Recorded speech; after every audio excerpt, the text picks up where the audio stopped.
Good evening. Good evening, everyone. I'd like to call this meeting of Public Works Committee to order. As we begin, Grimsby is situated on treaty land. This land is steeped in the rich history of the First Nations, such as the Haudenosaunee, the Haudenosaunee, and the Anishinaabe, including the Mississaugas of the Credit First Nation. There are many First Nations, Métis, and Inuit people from across Turtle Island that live and work in Niagara today. Grimsby stands with all Indigenous people, past and present, in promoting the wise stewardship of the lands on which we live. Our first agenda item is disclosures of interest. Are there any disclosures of pecuniary or non-pecuniary interest as we begin? Seeing none, we can move on to our next agenda item, approval of the agenda. Could I get a mover and seconder to approve the agenda? I got Member Smink and Councillor Howe. Moved by Member Smink and seconded by Councillor Howe. Resolved that the agenda for February 25th, 2026 Public Works Committee meeting be approved. All in favor? That's carried.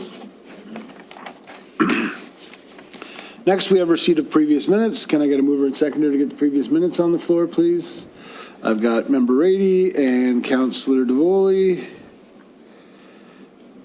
Moved by Member Rady, seconded by Councillor Davoli. Resolved that the minutes from the January 28th, 2026 Public Works Committee meeting be received. All in favor? That's carried. We have no delegations and no consent reports, so we can move on to agenda item 8. Discussion reports. The first discussion report tonight is DPW 2603. Traffic calming review, Kidd Avenue. Can I get a mover and seconder to get it on the floor for discussion? I've got Councillor Korstanji and Councillor Howe. Brandon, who's taking this one? Are you doing? Okay, Brandon. Yeah, thank you, through you, Mr. Chair. I'm just actually going to introduce Vince DeCease. He's our transportation engineering technologist. He's been with us for a couple of years now, but he's going to introduce the report. He is a new person to the situation, so fresh meat.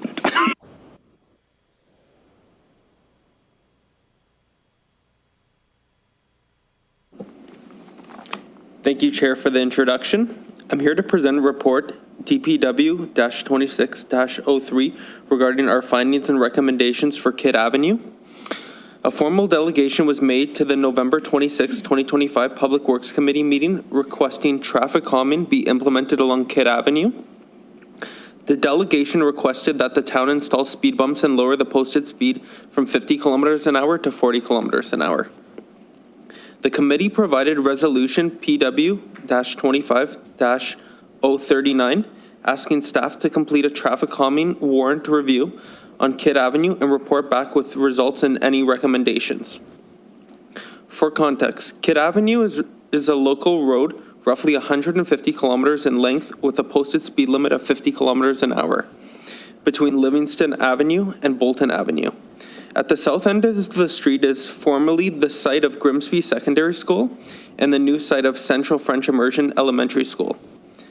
Staff utilized the town's traffic calming warrant policy to determine if traffic calming measures are warranted. It is a two-step process that involves a series of warrants to be satisfied. Step 1 is a screening process. Typically, if step 1 is satisfied, then we move to step 2 that involves evaluating the area against our warrants. Traffic speed and volume data was collected within the study area using the town's radar collection devices. 24-hour speed data was analyzed for October 9th, 2025 and yielded the following results. So the number of vehicles observed was 857 vehicles. The average speed was 39 kilometers an hour. The 85th percentile speed was 47 kilometers an hour. The percentage of vehicles traveling 15 kilometers over the speed limit was 0.47%, and the compliance percentage was 90%. These results indicate strong compliance within the posted speed limit and do not suggest elevated operating speeds that would typically warrant physical interventions. Staff applied the data results to the town's traffic calming warrant policy, and based on the results, Kidd Avenue does not meet the minimum requirements to recommend this location for further traffic calming analysis. As displayed on Table 2 on the report, only one warrant, which was Warrant 5, of the first 7 warrants being satisfied. Warrant 5 was met due to school-related pedestrian activity. Central French Immersion Public School formerly known as Grimsby Secondary High School, has recently relocated to this area. Staff recommend designating this section of Kidd Avenue and Bolton Avenue as a school zone and reducing the posted speed limit from 50 kilometers an hour to 40 kilometers an hour, which is in line with the staff's approach to school areas within the town. These changes will be minor in financial impacts to the town. Costs include purchasing school zone and speed signs, as well as the required sign hardware, and it will be accommodated through the Public Works operating budget. In conclusion, after staff review, traffic calming was not determined to be required along Kidd Avenue. However, due to the presence of Central Elementary School and in line with the staff's approach on town roads, it is recommended that council approve the proposed bylaw 22-08, reducing the speed limit from 50 kilometers an hour to 40 kilometers an hour on Kidd Avenue and Bolton Avenue, and install school zone signage within the area. Thank you for your time, and if you have any questions regarding the content of this report, we'd be happy to answer them now. Thanks, Vince. Welcome to the Public Works meeting. Questions? Member Spink. Thank you, through you, Mr. Chair. Just two questions. One is, first of all, this makes sense to me in terms of the length of the road and its configuration. The 40 kilometer per hour signs, is this going to be blanket time, or is it going to be when flashing, that is the case in many of the other school zones? So it was going to be the signage. It wasn't going to be any flashing beacons for that. It was just going to be strictly the signage. Yeah, sorry, through you, Mr. Chair, just to add. So it's, straight 40 kilometers per hour, 24/7.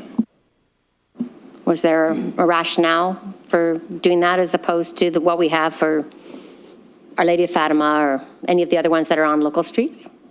My guess is, I'd have to talk to the team, but my guess is it was based on volume, because there's a lot less volume on that street than maybe on Olive, where I think that's the only other spot that we have a 40K flashing. I mean, on the regional roads where there's higher volumes, there are what do you call it, the 40 flashers in certain areas. Obviously, there's an added cost to it as well, putting the flashing beacons on. But certainly something that we'll monitor as the new signs is implemented. We will come back and make sure that traffic or the compliance rate is continuing to be within acceptable levels. And if we need to, we could always look at changing that at a later date. I think you're out. I think the other place is St. Joseph's School on Robinson. Yeah, I did the little street view to check out. And I think that the consistent policy is it's with local streets. We don't, for example, have a 40 kilometer per hour on North Service Road at the entrance to Our Lady of Fatima. Consistency, I'm all for that.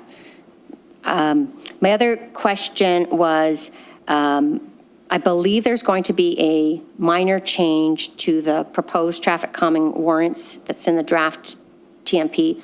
If we had applied those warrants, I'm assuming that would come to the same conclusion. I just wanted to confirm that. Through you, Mr. Chair, that's correct. Add to that, we didn't want to, since the policy hasn't been approved yet, we haven't we documented that in the report. Thank you. I've got Councillor Zvoli and then Councillor Howe. Thank you, Chair.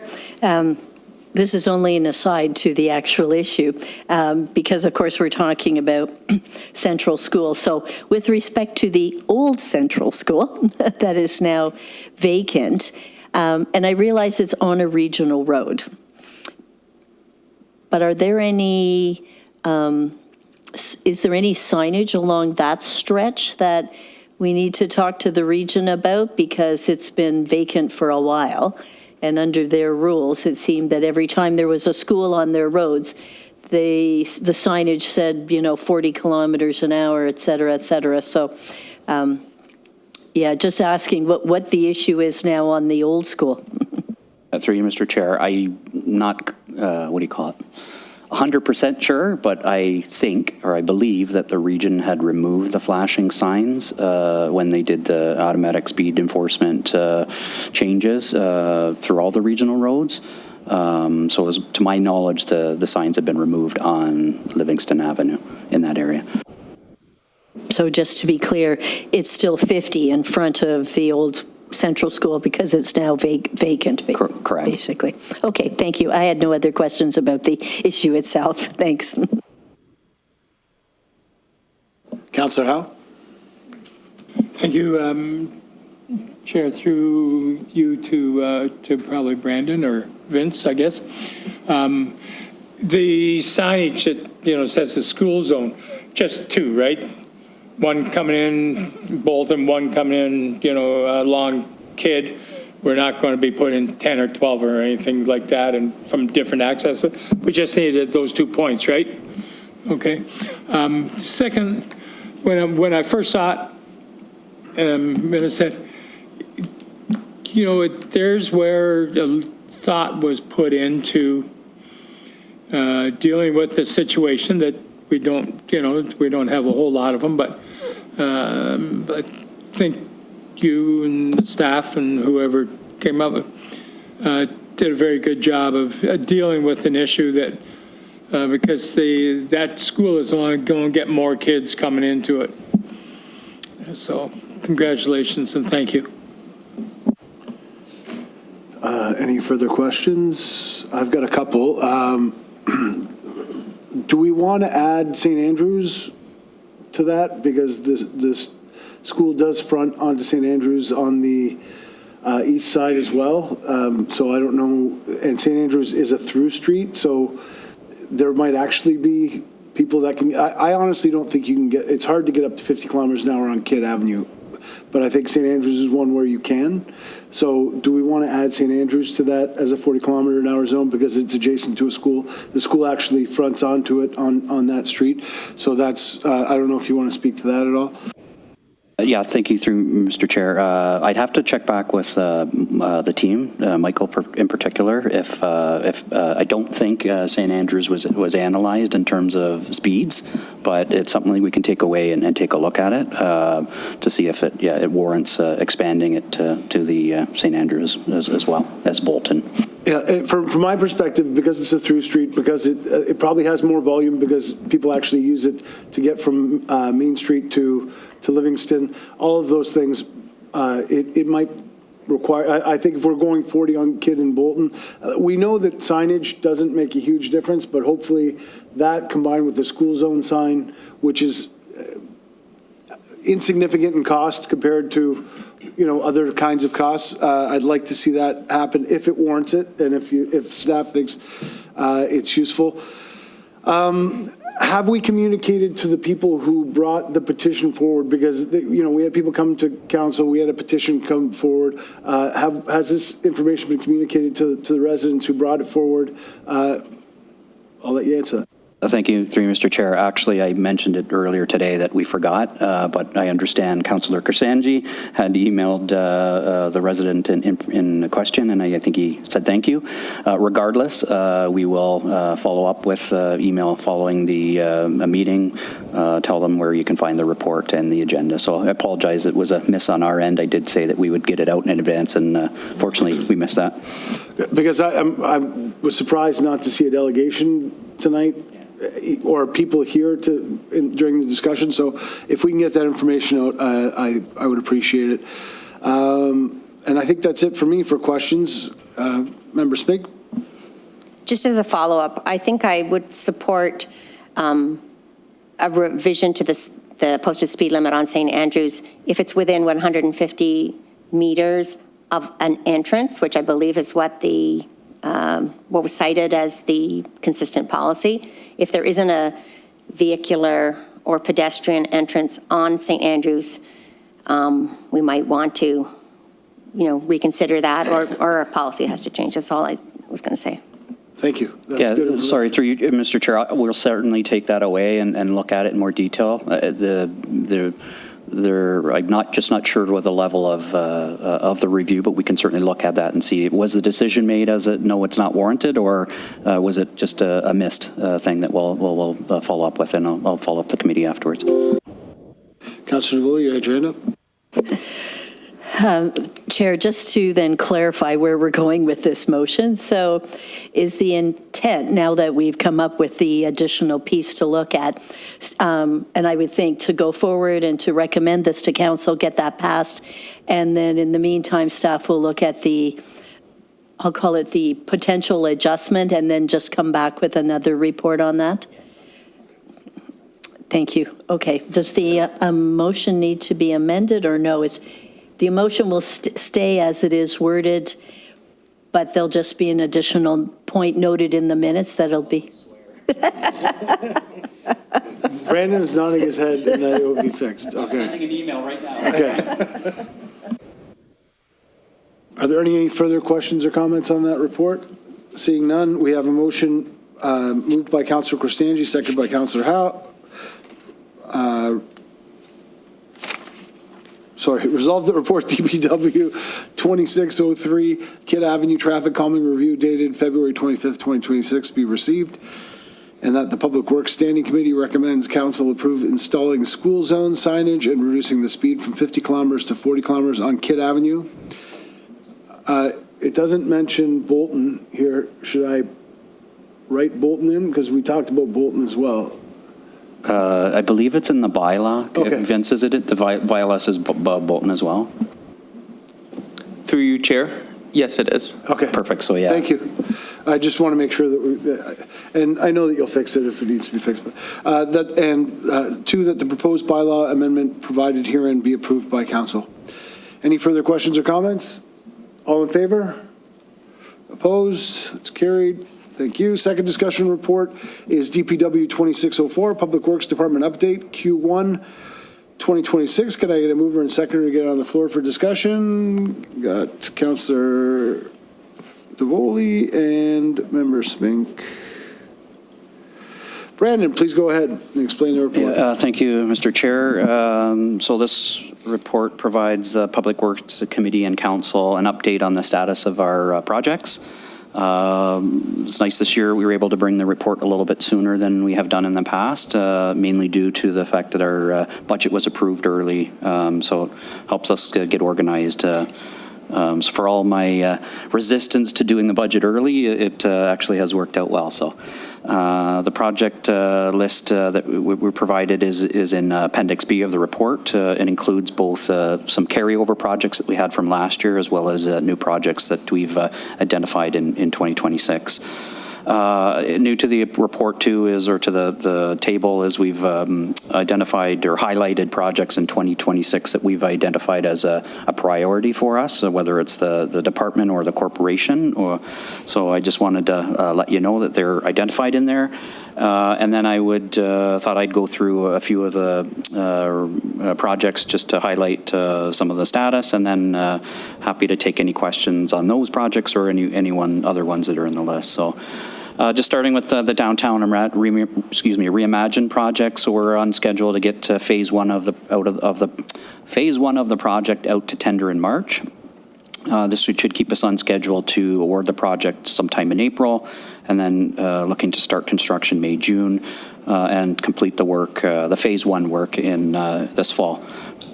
Phase two design work will continue concurrent with the phase one construction, and we're expecting to have phase two work out to tender either later this year or early next year, and we still need to refine the schedule there. So I can't be more forthcoming on the exact date, but that's what the general target that we're trying to achieve. In terms of Casablanca Boulevard, so the region, as you know, is reconstructing Casablanca Boulevard to support the future GO station. Work was originally proposed to be done in two phases. Phase one was the work north of the CN rail. That was intended to be completed this year by the region. And then phase two, so the area south of the CN rail, was to follow in 2028. So we're hearing now that the province is eager to get the GO Station project moving, understanding from our conversations with the region that they would like to extend the Phase 1 works to include the work south of the CN Rail up to Livingston Avenue.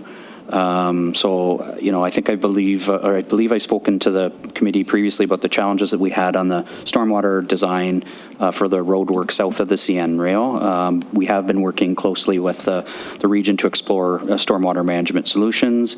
And then with the help of our stormwater management consultant, WSP, we were able to come to an agreement on the proposed approach moving forward, or their recommended approach moving forward. From here, we need to proceed with a detailed design, so we can put the project to tender. So we have a report going to the Finance Committee tomorrow evening, seeking approval to award the design work so we can keep the project moving forward. So providing receive council approval, we'll be kicking off the design phase in March. And just, I guess to be open and transparent, I am a bit concerned with the Casablanca project being fast-tracked, given the heavy workload that we have in 2026, particularly the Downtown Reimagine and our I&I reduction project. It will be a significant lift for our team. So I just wanted to let the committee know that. In terms of other projects, our transportation master plan, so we recently held our second public information center for the project. Meeting was well attended. We got a lot of positive feedback from the public, and we're hoping to have our draft of the TMP report to us in April, and this will set us up to have the report to council in May for your or their endorsement. Strategic parking management study. So we're continuing to work with stakeholders in the downtown project area. Conversations so far have been positive, and there seems to be a willingness from almost everyone that we've talked to participating further and exploring all options for shared parking down there. So we'll be continuing those conversations over the next few months, and outcome will be summarizing our findings and providing additional information to the stakeholders. We're hoping sometime in the summer, and then you know, if, at some point in time, likely with the new council, we'll be coming back with an update to council on our findings and recommended next steps. The wastewater and I&I project. So the project is being broken up into 3 phases. We've had some trouble with the tendering process in the first phase. We've just recently re-tendered using a pre-qualification method, which places more emphasis on contractor experience. The tender has closed and staff have received the submissions, and we're feeling a little bit more comfortable with what we're getting. And we're expecting the construction to begin this spring. Just 2 more, water and wastewater servicing review. So this is another priority project for us in 2026. It's basically looking at our existing infrastructure to ensure we have the capacity to accommodate our future growth. This builds on the new growth forecast that came through in conjunction with the town's official plan update. So essentially, we have to take the new growth numbers, put them into our models, and determine if there's any capacity constraints. So if there's any improvements needed or upgrades needed. So where the improvements are needed or identified, they'd be fed into the upcoming development charges study, which then will ensure that the appropriate growth-related costs are covered through the development charge fees. And lastly, our engineering standards development. So the project is still progressing along nicely. Staff have received draft versions of all the sections of the document. We've been meeting as a team every couple of weeks to review them as a team and provide comment back to our consultant. Once the document's further along, we'll be expanding our conversations cross-departmentally, including our building team and our planning teams. And from there, we'll publish the document for input from the development community, consultant engineers, and so on, and before finalizing it. We're hoping to have the project wrapped up this summer. So that concludes my highlights, but I'm happy to answer any questions if there are any. Councillor Howe. Thank you, Chair. Brandon, E1, shoreline protection assessment. Are we working with Rec and Parks? Because they're also doing shoreline work and got shoreline work indicated for this year as well. Are we working with them? Through you, Mr. Chair, yes. So this assessment is essentially to look at all of our shoreline that's municipal owned and includes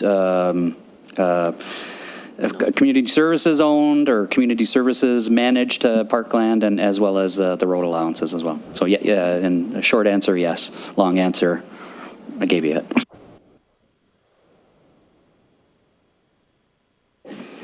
Further questions? Member Rady? Through you, Mr. Chair. So an old project manager from way back, when you got a resource that's allocated out at 150%, you need another resource. So if we're stretched thin, and I read this thing the other day, wow, there's a lot of priorities, first of all, right, which is great. We don't have infinite capacity. The region's leading this. Have we talked to the region about providing us with extra resource to offset the provincial government coming in and saying, we want you to fast track this? So you just can't put 3 pounds of water in a 2-pound pail, right? It just doesn't fit, so. Thank you, through Mr. Chair. So we have had some initial discussions internally just with our CAO about the challenges upcoming, and again, Casablanca was kind of an unexpected priority for us. Not saying that it can't get done, is just it puts another, what do you call it, like you say, more water on your shoulders, I guess. So yeah, one of the suggestions was potentially of getting additional support from the region. So we haven't had that conversation yet. I'm hoping to get the matter through committee and council, and then we'll go from there. But I appreciate that, yeah, that they're, I think why I raised it is, yes, there's some concern, and I wanted to be forthcoming to the committee, and I appreciate the suggestion, and we'll certainly look at what alternatives are there for us to ensure that we have the resourcing. We are actually down a person right now in our engineering department, so extra challenge, but we're up for the challenge, but yeah, we'll yeah, thanks. Member Spink? Through you, Mr. Chair. I really liked the identification of the priorities. I think that it's necessary not only, you know, in terms of the department, but also for council to understand that the non-priority items might slip, or anything that's brought forward. If we want to be able to complete all of this, other things cannot become priority. And I particularly am noting that there's 2 items, the downtown, and I believe it's the I&I, that have very significant grants that are associated with them. I know that the downtown has a October 2026 deadline. My first question would be, does the I&I program to have a similar sort of time limit? Through you, Mr. Chair, it does, but I think it's either 2029. If it's not listed in here, but it is a few years away. We've phased the work, again, working back from the deadline date. We feel like we're confident that we can complete it all on time, and we're trying to get it out early enough that we're not backed up against that deadline. So I'm feeling still confident that we're headed in the right direction and we're ahead of things, but I appreciate that, yeah. In terms of the priorities, I don't want to add anything to it, but I just wanted to confirm. I just do want to just confirm. There's 2 projects that are listed here: the Wolverton rockfall mitigation and the Englehart Bridge. I just wanted to confirm that there wasn't a probability of danger to the public or road closure associated with either of those, and that making them non-priority was sensible that way. Yeah, no, sorry, through you, Mr. Chair. The rockfall mitigation, it's just, it's one of those things that it's been a while since we've done it. We haven't, I don't think we've ever put a term to it, like, hey, you have to do it every 5 years kind of thing. Part of the review will actually be involving a geotech engineer to get some guidance on how often we should be doing this. Is the right, here's how we've done it in the past, is this the right way to maintain that rockfall mitigation? So yeah, it's, again, not a priority, but it is a priority. So yeah, but I think that's like, I think it was your comments or someone else's comments, but we've tried to identify the key priorities that, again, if other things fall off, it's unfortunate, but yeah, the 6 or 8 that I think it's 5 or 6 that we've put in there are, the ones that we need to keep moving forward.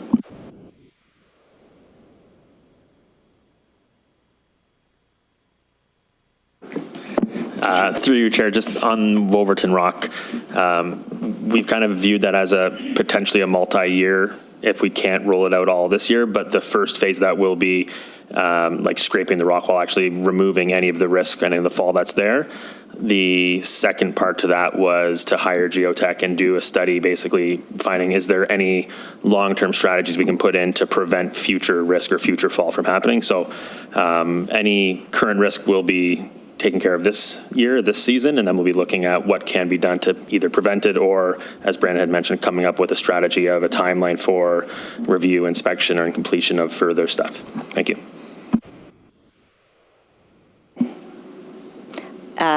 I did just want to confirm that there wasn't going to be any potential road closure, or we're not going to have any bridges falling down under cars. Can I make a comment? Do you want to make a comment? Okay. You know where I was going with this, right? Water main breaks? Yes. Don't say these things. Say shut up. Okay. Second question, third question, whatever, through you, Mr. Chair. The timing of the downtown project, construction starting May would be great. I just want to confirm that the communications portion of that will be in place in the same timeline. Yeah, through you, Mr. Chair. Actually been doing a ton of work. It's interesting because this is the first project I've been involved with where there's such a large communications component to it, and it's almost like its own animal, really. So we have the engineering discipline is what I'm used to dealing with, and now we've brought in our communications person, Christina, and the consultant, Gestalt, and they're working through all the marketing ideas and things like that. So it's we're learning. I'm learning as we go, but we have good people help support that. So short answer is yes, it will be included. Okay. Through you, Mr. Chair. Next question is about Transportation Master Plan, which I feel like is most of the way there. We're just looking for the actual action plan. Two things that I wanted to make sure, because we had delayed them, waiting for the TMP to finish, so that in terms of our action, revisiting the hospital area parking, particularly because there are fewer construction workers. We need to go back and look at that and what makes sense. The second one, I believe we had delayed the Ridge Road safety audit. That's not going to be, as much a priority as some of the highlighted projects, but I just want to make sure that those were included in the action plan. Yeah, so the first one was the hospital area. Yeah, so we do have a key. We focused on that area and the Grimsby Beach as well, two focused areas where we've heard parking concerns in the past, and we do have some specific recommendations coming out of that. And then the second one was Ridge Road. So on Ridge Road, we do have a project that's approved budget for. We just haven't been able to get it off the ground yet for a safety review. What we're seeing as an outcome from the master plan study is the need for potential active transportation cycling facility up there. So we're looking at maybe, rescoping that work to do a corridor review in addition to the safety review. That might look at things like a multi-use pathway, wider shoulders, bike lanes, that kind of thing. So that is still in the works. It's just we haven't been able to get it off the ground yet, but the TMP is directing that there's some additional analysis coming as well. Any further questions? I know the Casablanca project is a regional project, but the move to Livingston is, as you mentioned, it's a significant change to the project. If they're going to Livingston, then frankly, the stormwater management is a problem that goes all the way to Maine. They might as well do the whole project. Respectfully, I know that there's a significant greater cost, but once you open up that can of worms, because as you know, and we've talked about before, there is a water course basically that travels down Casablanca. When it melts, when there's a storm, the ditches on Casablanca become a creek.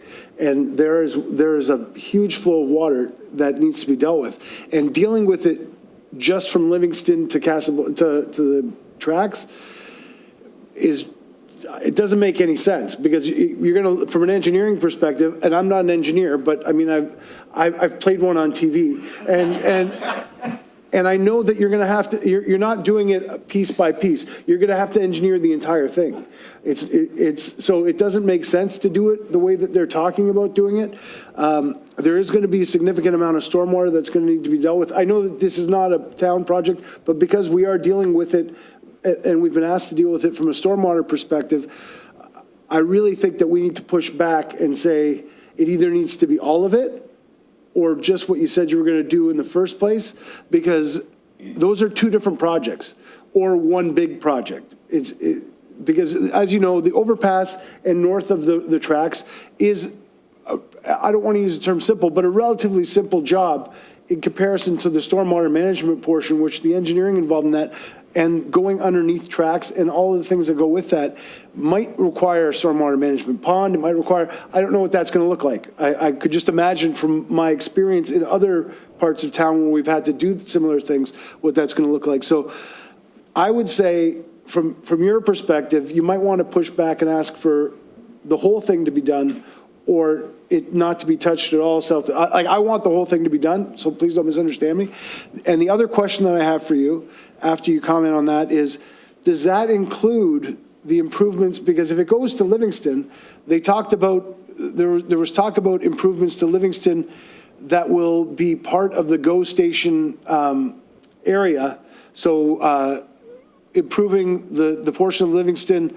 And I'm not talking about completing Livingston through to Main Street. I'm talking about just that portion that's there. And then there was talk about the entranceway into the parking lot at the end of that dead end there. So there's some of that. Is any of that included, or are they going to dig up the road again in a couple of years if the GO station ever goes through? Brandon. Thank you, through Mr. Chair. So I'll do the second one first. Livingston, the section of Livingston from Casablanca to the west limit of where the new GO station will be, or the new parking lot for the region will be reconstructed as part of the new phase one, I guess, if you want to call it, the extended phase one. To your first question, so in terms of the stormwater design, we're still wrapping our heads around the phasing, but it's likely that as a very bare minimum, we're going to do the design for the storm sewer all the way to Main. If for whatever reason the portion south of Livingston can't be constructed, whether that's budget or whatever, then we would have to look at some form of temporary stormwater management techniques to ensure that the pipe that is constructed, or the water that's coming down the road, can get into the pipe that's constructed as far it has been. So I agree that we should look at what that could look like, and whether or not it makes sense to construct it all at once, and we'll have that conversation with the region. But again, to assure you that we'll be doing the design as if it all is could be constructed at once, if that helps. That does help. So yeah, further to that, I imagine that, well, because the road's going to be reconstructed south of Livingston, the entire road will be repaved and everything will be put underground, which, again, I just don't know how you could do that with the current design. Again, I'm not an engineer, so I'm sure the engineers will figure that out. The other part of that, though, since you responded to my question about the area west of Casablanca, those areas, that area currently is ditches and shoulders. So does that mean an urbanization of the entire neighborhood, or just the Livingston portion? Because is it Rosedale that also is there? There's the side streets that are ditch and shoulder as well. Is it a complete redoing of that entire neighborhood? Because those are still rural chip and tar, not modern roads So the asphalt is a different style of asphalt as well, if you want to speak to that. So to you, Mr. Chair, right now, the project will be just Livingston Avenue, and they'll use technical terms, put new curbs in around the corner radiuses to the throat of the intersection, but the intersections of Emily and I forget what the other, is it 4 streets or 2 streets are there, will be left for now as the semi-urban cross-section with ditches. Those are actually municipal road allowances, and Livingston Avenue is the regional road allowance. Thank you. Any further questions or comments on that one? Okay. Appreciate the details and the questions, everybody. I have a motion moved by Councillor Davoli, seconded by Member Smink.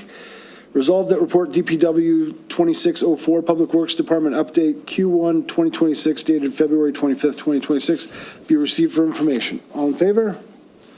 That's carried. Third report is DPW 2605 2024-25 RQMS Infrastructure Review Report. Can I get a mover and seconder to get on the floor for discussion? I got Councillor Costangi and Councillor Howe. Brandon, please go ahead. Actually, I'm going to defer to Ben on this one. Ben. Good evening, everybody. Thank you, and through you, Mr. Chair. Tonight we are presenting the 2024 and 2025 RQMS Infrastructure Review Report and findings. Under the town's road quality management standards, staff are required to complete an annual review of the adequacy of our transportation infrastructure program. This includes maintenance activities, winter control, inspections, and overall performance. The review confirmed that the town's transportation operations are performing well and meeting established service expectations. Highlights include that routine road patrols were completed in accordance with the minimum maintenance standards, and further that winter maintenance response times for snow and ice also met or exceeded MMS requirements. All outstanding corrective actions from the previous infrastructure review have been addressed, and meeting minutes from the most recent review are included in Appendix A. A detailed maintenance program summary is included in Appendix B. While operational performance is strong, the review identified opportunities to improve how we collect and report on data. To address this, the town is rolling out a new road patrol software in 2026, which will strengthen compliance and data transparency. This project is currently underway with an expected go-live date of April 2026.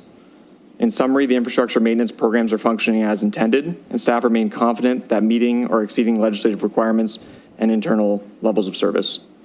Thank you, and through you, Mr. Chair, we would be pleased to receive any comments or answer any questions.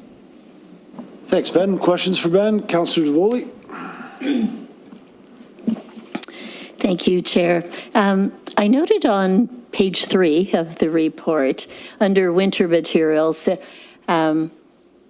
a challenge, I guess, that the staff were faced with. And from what I've been reading, the challenge of the salt supply is a challenge for municipalities right across the province and probably into Quebec as well, with the amount of storms that we've had compared to prior years and the amount of snow that has fallen. Could you just talk a bit more about that?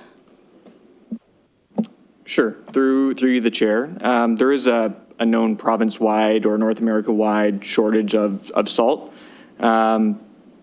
Staff have been addressing this internally by actively mixing materials such as sand to prolong our salt supply. We did receive a communication from our supplier which led to or explains some of the shortages that all municipalities and U.S. and Canada both are experiencing. It included some references that there's an earlier winter, more frequent events, more significant events. There's higher demands, again, across North America, Canada, and U.S. The typical North America shortage is referenced as to be 30 to 40%. Typically, those suppliers are dipping into reserves, but again, we're just exacerbated by that earlier winter, more significant weather events. There's been trucking and hauling short supply, again, which could be attributed to the types of weather we're receiving in North America, specific to Ontario.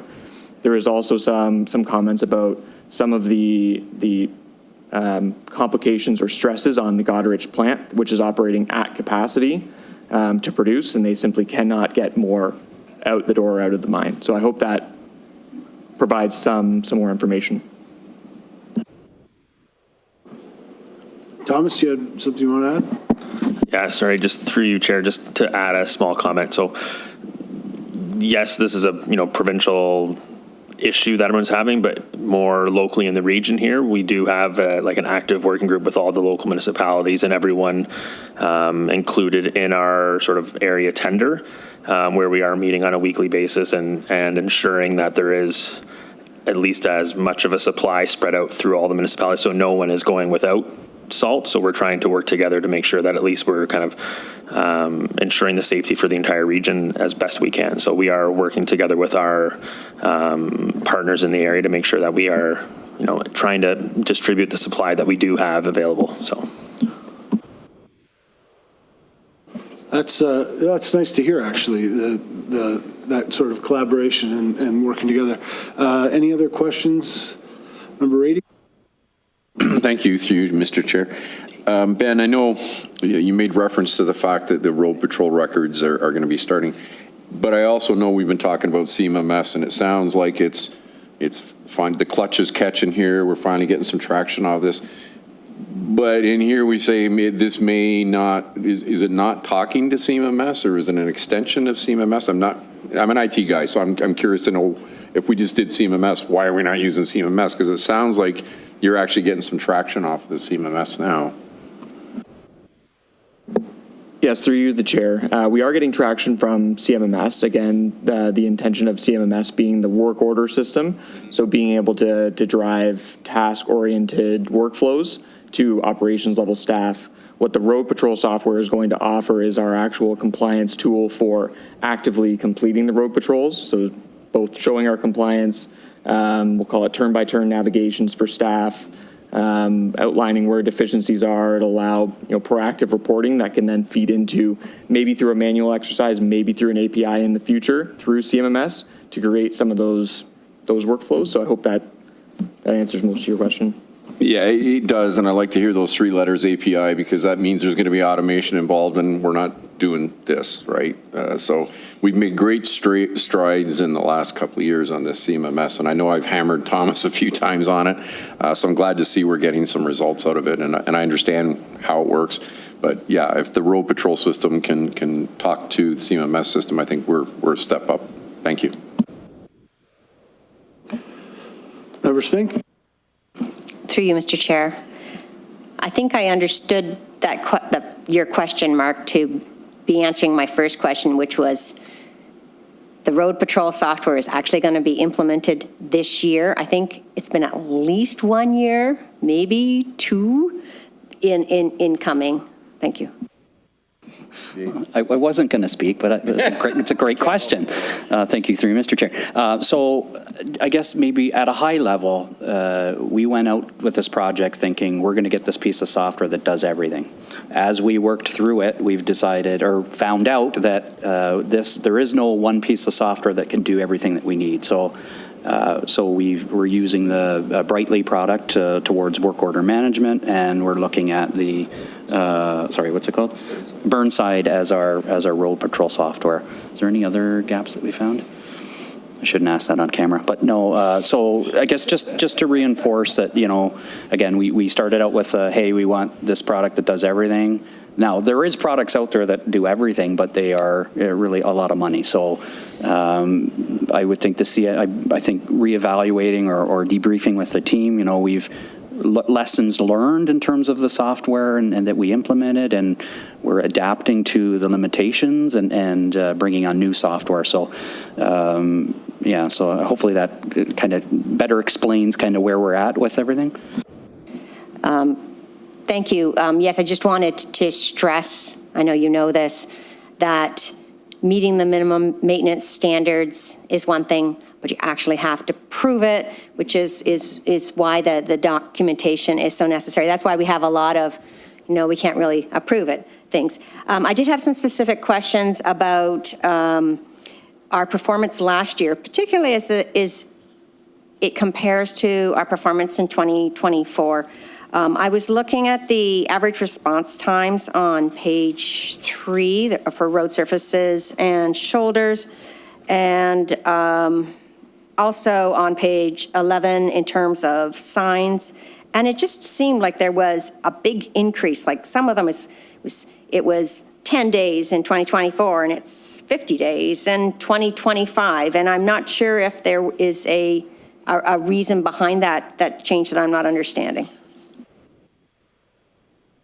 Yeah, through the chair, I'm happy to maybe give some examples of why those discrepancies might be there or those changes in response time. So to potholes, whether that be on the paved surface or on the shoulder, one of the items that we did have last year was the rental of the hot mix cart, which came after the winter season. So it was, again, a collection of some of those spot repairs, specifically non-MMS repairs, that staff could then go out after the winter season and repair using the hot mix cart, which there was a lot of success behind, and I think that there's going to be another rental this year.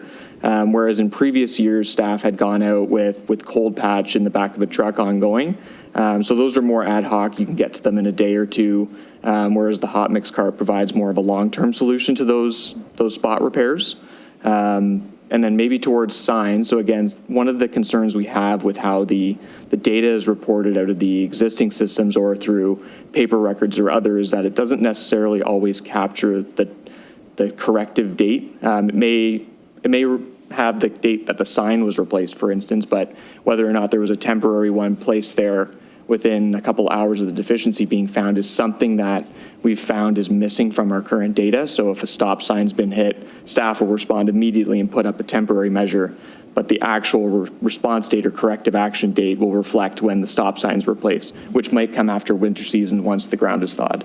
Hopefully that leads to some examples that support your question. Thank you. Yes, it does. Particularly in terms of a change to our technique of how we are doing things. And I am hoping that maybe the CMMS will help with some of those temporary replacements. I'm not sure if that's included. I did have one other question, and that's also on page 11. And this strangely has to do with a big decrease in the number of signs that were found to be obscured. And I just wanted to make sure that that wasn't because of doing it, say, too early in the season so that the foliage wasn't there, or that, that there was some other mechanism that we were actually missing things. I just can't imagine that we wouldn't have as many obscured signs just naturally.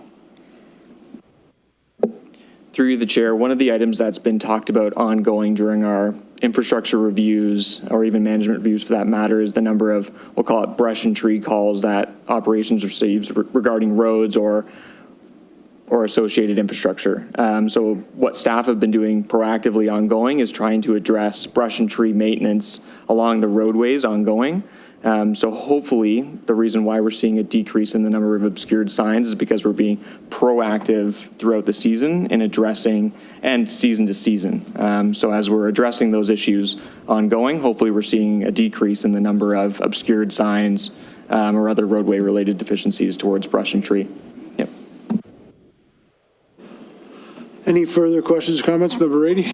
I know Brandon would be disappointed if I didn't ask this question, seeing as how we brought Sam. You're off the hook, Ben. Customer portal soon?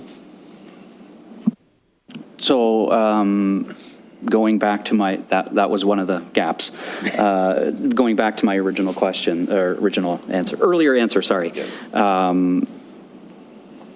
We are, through our IT team, have recognized that there were limitations with that software. We do have another piece of software, Access E11, that has maybe some better, not limitations, what's the opposite of limitations? Abilities, opportunities. So a standalone customer relations module or whatever, specific to customer relations. So we've decoupled the work order from that, and we're trying to look at integrating them. We're also looking at enhancements to our website to allow the uptake of inquiries or through that website, which will integrate with the Access E11 service. So with an API to CMMS, with an API to CMS, because you like APIs. I don't like them, but they're very functional. No, and I know we've talked about, again, this for a couple of years now, allowing the end users to create the data takes the pressure off your team, right? And especially if it's structured data and it comes in. Yes. And then as a citizen, I might want to know how I'm doing on my request, and I can go and look, and I don't have to bug you guys. And there are a lot of people who don't want to talk to you. Like, they just want to go in and look at their computer, put in a work request, and then manage that work request to see it's done and say, well done, right? So this CMMS, I was just kind of watching this out of the corner of my eye, because I knew that we were going to get here, because they promise you the moon and they deliver they don't. Anyways, thank you. Yeah, I was going to ask a similar question, because the customer service thing is one that's important to me. I know at work we use Top Desk, which allows you to communicate with the person at the other end without having to actually communicate with them. It's all digital, so it automatically sends emails to people. It allows for updates to be made. It allows for both parties to close the ticket. So there are lots of options out there. I just want one to be implemented so that we have something where we can follow through, and where you don't have to, where you could group things, for example. So if 3 people make the same complaint or express the same concern, you could put them together so it becomes one, and you could communicate with everybody together without them communicating with each other. So simple things like that in 2026 should be easy to do from a digital perspective. Thomas is looking doubtful. I'm telling you, it's easy to do. I'm coming close to retirement, so if you need me to design something, let me know. Go ahead, Brandon. Yeah, so just to add that corporately, we are doing a customer services strategy as well. I think it's being led by our clerk's department. The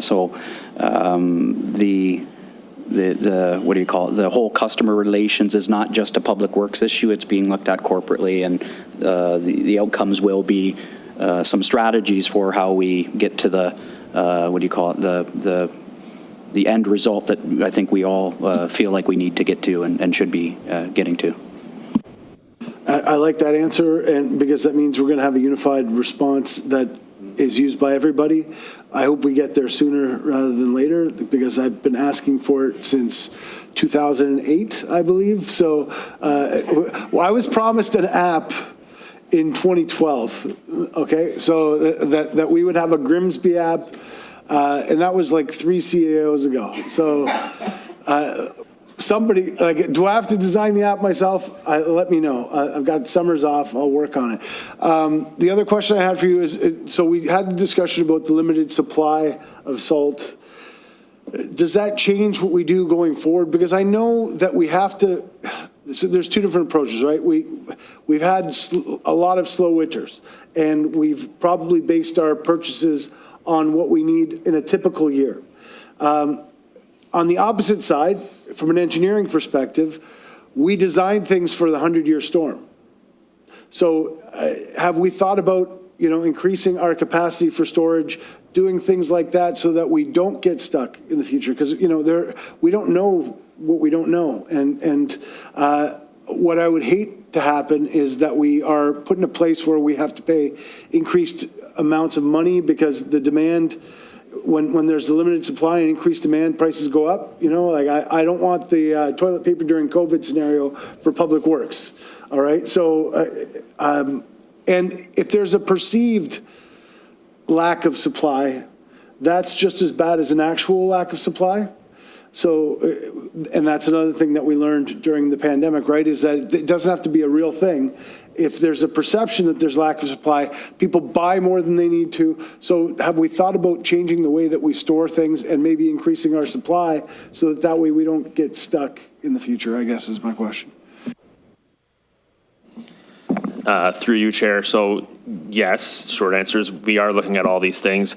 Again, as Ben outlined earlier, this was kind of a series of circumstances that all added up to creating this issue. So we in Grimsby actually are one of the luckier municipalities with our storage capacity that we have here, with our ability to store on our property, if you will, and maintain that supply. So unfortunately, this year we weren't able to purchase the full supply that we had requested. So in fact, the supplier said we're only able to offer it was around 90% of the original 2023 tender value. So we had been increasing our request every year since 2023. We were only able to get 90% of our original request, not the request we had in for this year. So all that being said, yes, we are reviewing what our strategies will be for both what our hold will be in our facility, as well as what our strategies might be for any changes we can take to how we're applying it on the roadway, how we're looking at our responses, again, with not looking at reducing what our level of service might be or potentially reviewing what that might be. But that's going to be a practice we're going to take on sort of in the spring, summer, and council will see any of those updates or through this committee in our winter control update when that comes out. So. Thank you. Appreciate it. Councillor Davoli. Thank you, Chair. On occasion, I head to what I will say is Northern Ontario, although Northern Ontario is very big, and I've had some interesting observations of those communities, and I'm talking, Sudbury, North Bay, Lake Nipissing, that whole area. And what I always am amazed at when I am there is that their main arteries, they clean down to the asphalt, but the residential streets, not at all. They are always snow-covered and basically packed down, and the only place they drop salt is at the intersections. Now, they face weather that's different than what we have here, and probably is not as much traffic as we have here as well. And salt isn't always an answer for them because of how cold it is up there and how prolonged it is. But I think the part that comes from there, or that I learned, is that the people there adjust their driving patterns to how the roads are cleaned. And in fact, the mayor said to me when I spoke to him about this, he said, well, people just drive carefully. Like, we can't afford to put salt on every single road. They would be much, much too expensive. But basically the answer that they have come up with is that they have reduced their standards, right? They really have. And I know that when we clear things right down to zero, to the bare asphalt, that in the long run, we are saving lives. But it also comes with a cost to us as well, right? And of course, lives are always important to save, and this isn't about doing some cost-benefit analysis on that. But I guess what I'm really asking you is, when you think about this, to think about, should we start looking at, I'll say, reducing our levels of service in some way, shape, and form? Governments get hit a lot of times, and we're always asked to do more with less, right? And maybe, in some municipalities, we're seeing where they're looking at things saying, we can't do everything, and we can't do it to this level. So we're going to have to make some hard choices here. And I guess this is one of those projects already that's now rearing its ugly head, where we might have to look at that and say, okay, maybe only certain streets get this level of service and other ones don't, right? I'm just floating it out there and saying we need to think about how we reduce our expenditures. It's a good point. I don't know that I want to be pulling the tire chains out of the back of the barn right now, but I think that definitely maintaining our level of service is an important thing, but also people being reasonable in their expectation and tempering their expectation based on the conditions and the year that we have is also reasonable. In your defense, Councillor Davoli, like, people need to understand that different weather means a different ability to deal with that weather. And some years it'll be easy to clean it down to the asphalt, and in other years not so much. And further to your comments, you could argue that it might save lives by not cleaning it to the asphalt, because it does definitely slow people down, cause them to drive more cautiously. But there's there's a high expectation because we've had a high level of service, and anytime you reduce service, there's going to be pushback. So it would be a very public discussion that would have to occur before we did that, I think, but it's a good point, for sure. Any other questions or comments on that report?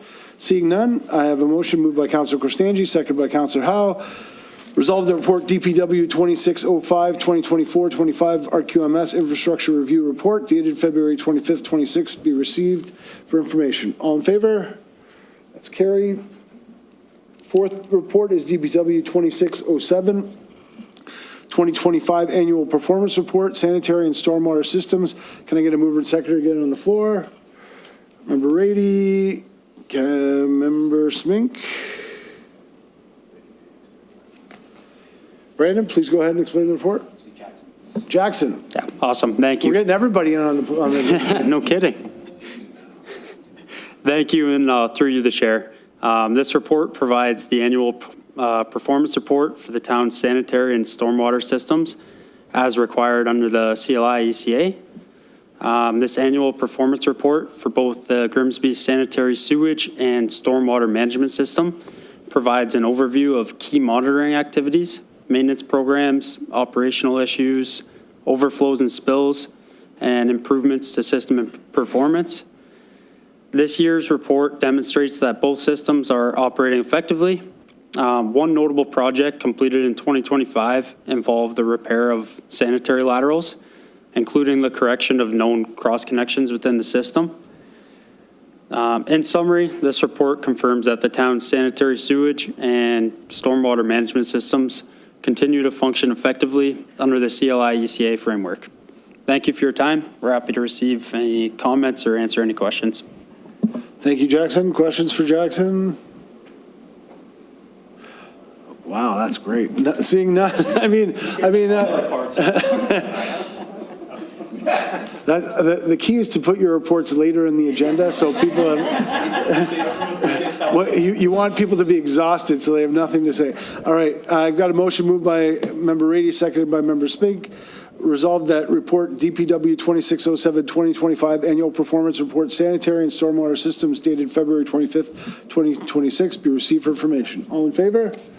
That's carried. Fifth report is DPW 2608 2025 Annual Drinking Water System Quality Report. Can I get a mover and seconder to get it on the floor for discussion? Moved by Councillor Howe, seconded by Councillor DeVoli. Who's on this one? Jackson again, all right. Hopefully you guys don't get sick of me here. Thank you, through the chair. This report is provided for committee information and summarizes the quality of drinking water within the town of Grimsby's system. This report satisfies the requirements of Ontario Regulation 170-03 for drinking water systems. The Drinking Water System Quality Report is completed annually and involves a comprehensive summary of the Grimsby distribution system's performance, including sampling conducted, incidents, and any corrective actions taken throughout the previous year. This rendition of the annual report indicates that the water quality in the Grimsby water distribution system continues to meet the Ministry of Environment's standard for drinking water quality. Any results of the report will be communicated with the owners of the connected water systems, which includes the City of Hamilton and the region of Niagara, subsequent to this meeting's conclusion. Thank you for your time. We're happy to receive any comments or answer any questions. Thank you, Jackson. Member Smink, and then. Through you, Mr. Chair.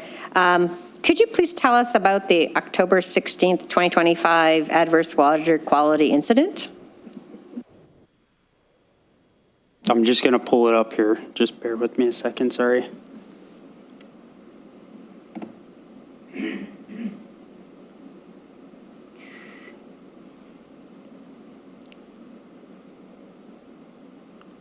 Still going, sorry.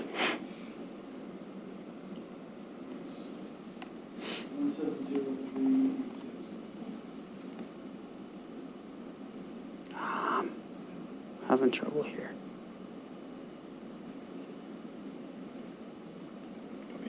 Yeah, if you don't mind. Sorry, I can't find it. Sorry, through you, the chair.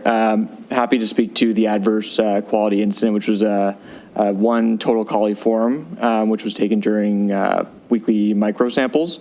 These are, we'll call it non-routine but routine. They could be attributed to a number of factors. They include precipitation or water or within some of the sample bottles. It could be attributed to contamination at the lab level.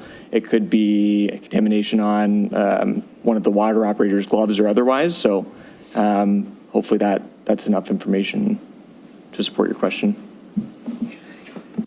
It doesn't really answer the question, I don't think. You're looking for more specific detail about... I guess when I saw water quality incident, I was kind of thinking, oh, we've got E. coli in our water somewhere on that one day. And I don't think that, from what you said, it's just like, we do all this random testing. We had one sample that had a higher number. It could be attributed to a number of different things, and we haven't found that it was an actual problem that somebody was drinking that water. Could you confirm that?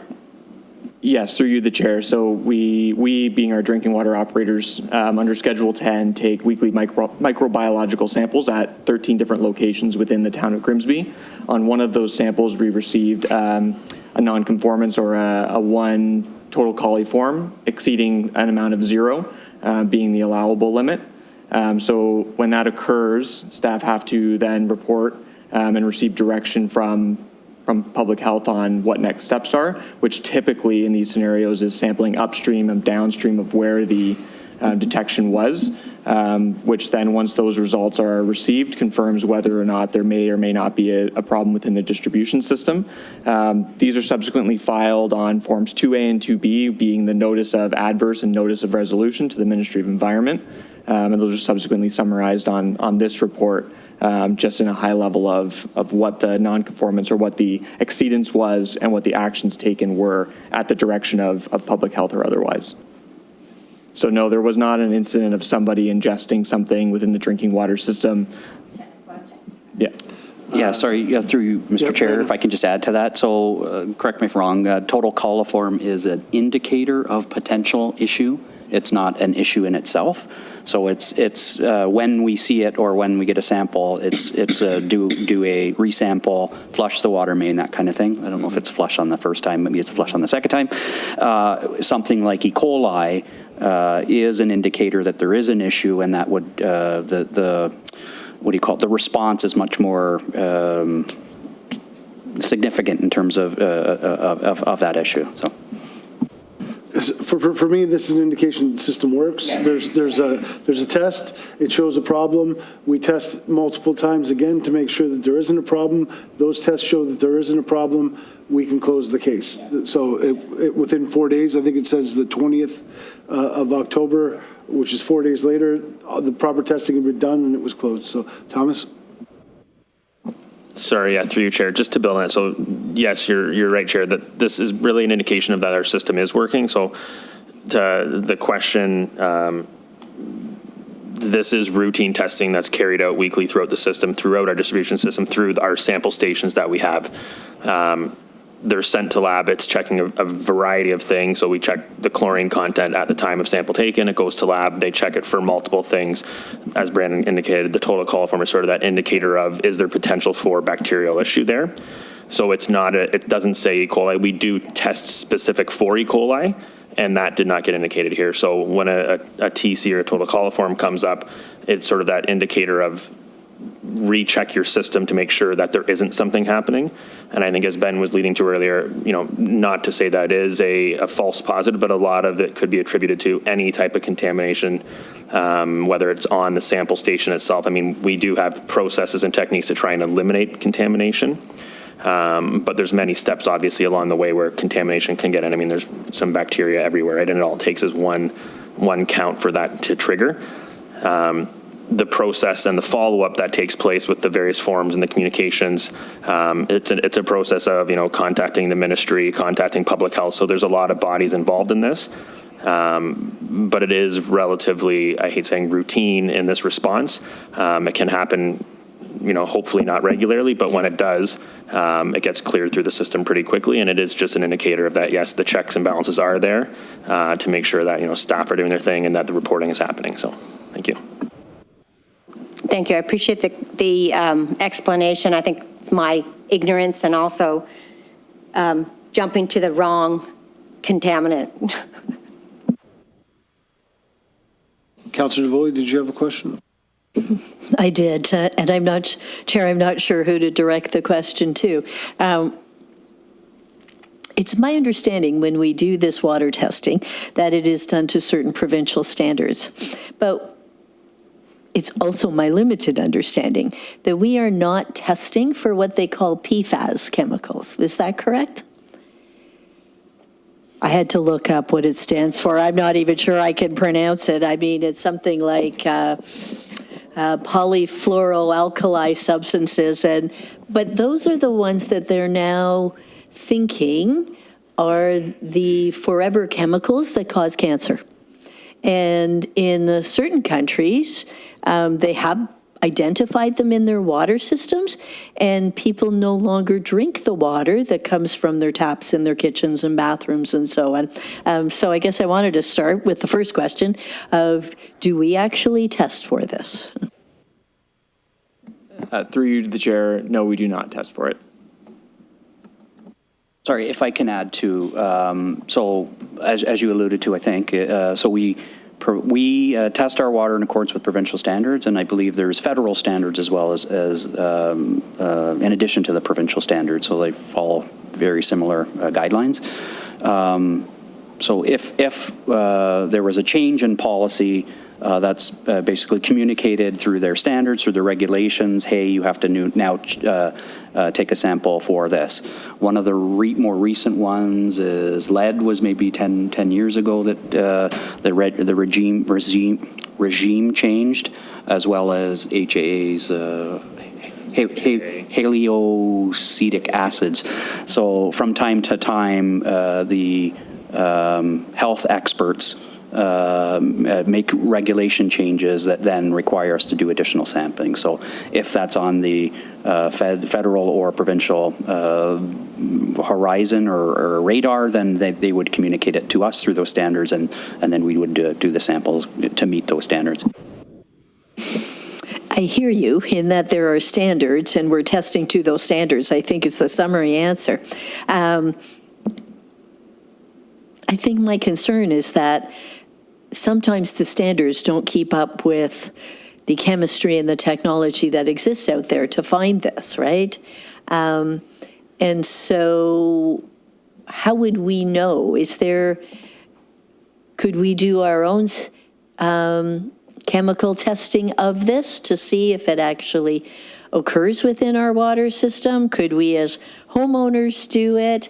How could we actually do this? Because this is I'll call it a relatively new concept in North America, but in Europe it is actually well documented, and people are I'm not going to say used to it, but are learning to deal with it.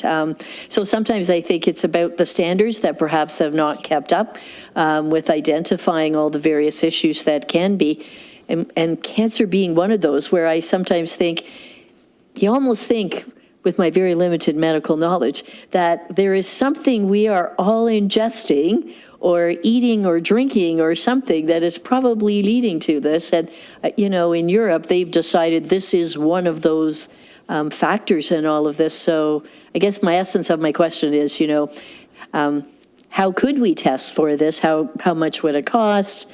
Or how could an individual homeowner even test for it themselves? So thank you, Mr. Chair. The short answer is I don't know. The longer answer is, well, I guess the other shorter answer is we'll certainly look into it and find out. The one thing I did want to say is we are a two-tier system. So we, as the town, in terms of we do distribution and the region does the treatment. So there are different parameters that the region tests for that we don't test for because they're in a certain different regulation. So certainly something that we can look at and have a conversation with the region as they do the treatment. Is this something that they're aware of? And we can find out more information, certainly come back to the committee at a later date. I'd really appreciate that. Thank you. Maybe something you could talk to the chair of the region about. Does he talk?